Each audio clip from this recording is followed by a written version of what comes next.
प्राचीन समय की बात है। एक बार गौतम बुद्ध अपने भिक्षुओं के साथ साल्यवन में भ्रमण कर रहे थे और घूमते घूमते वे विश्राम करने के लिए एक वट वृक्ष के नीचे बैठ गए। वे सभी साथ में बैठे थे और अचानक धर्म पर चर्चा शुरू हुई। इस दौरान एक भिक्षु ने उनसे प्रश्न पूछा, परमेश्वर, मैंने देखा है कि कई कमजोर और विभिन्न संसाधनों से परे व्यक्ति भी विषम परिस्थितियों को हरा देते हैं और बड़े बड़े कार्यों को करने में सफल होते हैं। वहीं संपन्न और अच्छी स्थिति वाले लोग उस कार्यों को करने में सफल नहीं होते। इसके पीछे क्या कारण है? क्या हमारे पूर्व जन्मों के कर्म इसमें आड़े आ जाते हैं?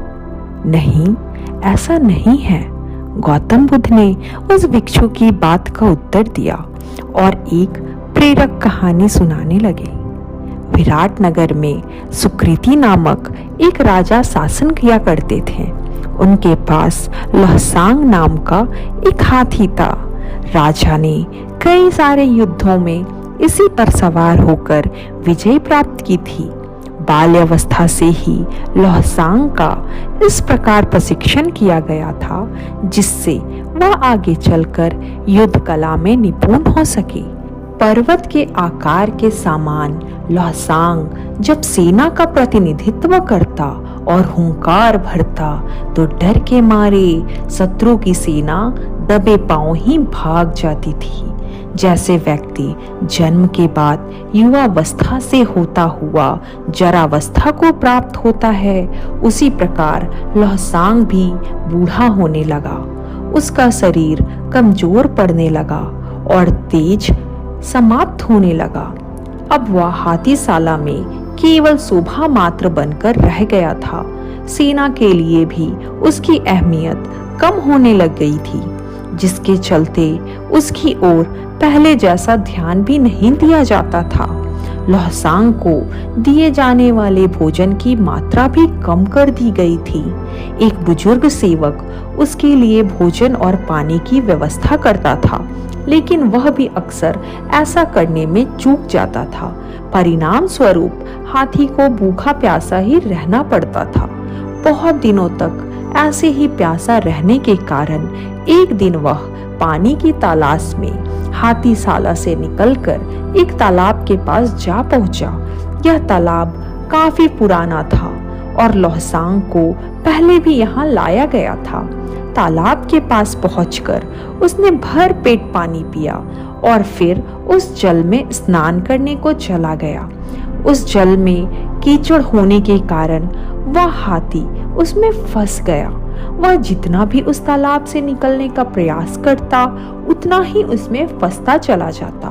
अंत में वह हाथी गर्दन तक कीचड़ में फंस गया। जब राजा तक यह खबर पहुंची तो उन्हें बहुत ही दुख हुआ। उन्होंने हाथी को निकालने के लिए बहुत प्रयास किए, लेकिन सभी विफल हो गए। उसकी यह दयनीय दशा देखकर वहां मौजूद सभी लोग निराश हो गए। जब एक के बाद एक सभी प्रयास निष्फल हो गए तो एक बुद्धिमान मंत्री ने एक उपाय सुझाया, जिसके बाद हाथी को बचाने वाले सभी लोगों को वापस बुला लिया गया और उन्हें सैनिकों की तरह सुसज्जित किया गया और युद्ध का वातावरण बनाया गया। लहसांग के सामने युद्ध के नगाड़े बजने लग गए और सेना इस प्रकार इधर उधर कूच करने लगी जैसे वे शत्रु के पक्ष से हो और उसकी तरफ आक्रमण करने के लिए बढ़ रहे हो। ये देखकर अचानक लहसांग में ना जाने कैसे जोश आ गया। उसने बहुत जोर से हुंकार भरी। वह अपनी ओर बढ़ रहे सैनिकों पर आक्रमण करने के लिए पूरे बल से गर्दन तक फंसे कीचड़ को खदेड़ता हुआ तालाब के किनारे जा पहुंचा। उसके बाद उसे सैनिकों पर आक्रमण करने से पहले बहुत मुश्किल से नियंत्रित किया गया। यह कथा समाप्त करते हुए गौतम बुद्ध ने कहा, भिक्षुओं, इस संसार में सबसे अधिक महत्वपूर्ण मनोबल ही है।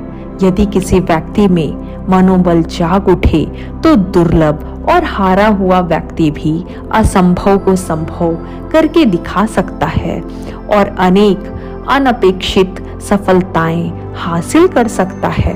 इस प्रेरक कहानी से हमें यह सीख मिलती है कि मन के हारे हार है और मन के जीते जीत। अर्थात यदि व्यक्ति मन में ठान ले कि उसे जीतना ही है तो कितनी भी विषम परिस्थिति क्यों ना हो जाए, उससे विजय प्राप्त करने से कोई नहीं रोक सकती है।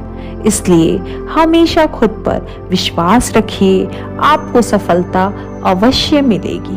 तो दोस्तों, कैसी लगी आपको ये कहानी? कमेंट सेक्शन में जरूर बताना। और हाँ, अगर अच्छी लगी हो तो एक लाइक करके इस चैनल को सब्सक्राइब जरूर कर लेना। नोटिफिकेशन बेल को जरूर से प्रेस कर लेना।